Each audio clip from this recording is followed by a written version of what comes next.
नमस्कार साथियों, उन दोस्तों के हमेशा कर्जदार और वफादार रहिए जिन्होंने कठिन समय में, मुश्किल परिस्थिति में आपका साथ निभाया। क्योंकि युद्ध के परिणाम का पता तो कर्ण को भी था, लेकिन बात दुर्योधन के साथ दोस्ती निभाने की थी। दोस्तों, मेरे आज की छोटी सी कहानी दो दोस्तों की कहानी है जो कि एक गांव से, एक बीहड़ से होते हुए एक शहर की तरफ जा रहे थे। आपस में दोनों हंसी मजाक कर रहे थे, बड़ा खुशहाल माहौल था। और जब लंच का समय हुआ तो दोनों एक पेड़ के नीचे बैठकर टिफिन खोलकर लंच करने लगे। किसी बात पे लेके आपसे मनमुटाव हो गया और एक दोस्त ने दूसरे दोस्त को एक थप्पड़ जड़ दिया। जिस दोस्त को थप्पड़ लगा था उसने चुपचाप वहां एक सूखी टहनी उठाई और मिट्टी पर लिख दिया कि आज मेरे सबसे अच्छे दोस्त ने मुझे थप्पड़ मारा। लंच करने के बाद वे दोनों आगे के रास्ते पे निकल गए। दोनों में कोई बातचीत नहीं हो रही थी। तभी अचानक एक दलदल आया।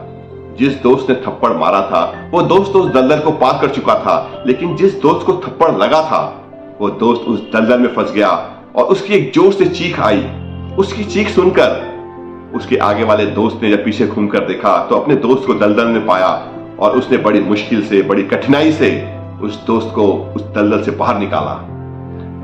जिस दोस्त को थप्पड़ लगा था और जो दलदल में फंस गया था, इस बार उसने एक पत्थर का टुकड़ा उठाया और एक पेड़ की तने पर कुरेद कुरेद कर लिखा कि आज मेरे दोस्त ने मेरी जान बचाई।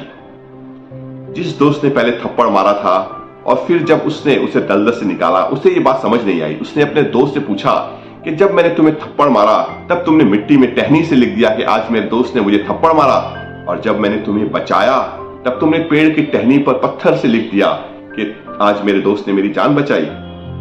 इसका कारण क्या है?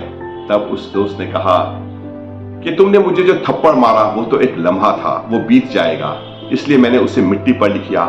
हवा आएगी और उसे मिटाकर ले जाएगी, लेकिन तुमने जो मेरी जान बचाई, मैं चाहता हूं सालों साल तक, वर्षों तक ये बात मुझे और लोगों को पता चले, लोगों को याद रहे। इसलिए जो तुमने मुझे बचाया तो मैंने उसे पेड़ के ऊपर कुरेद कुरेद कर लिख दिया।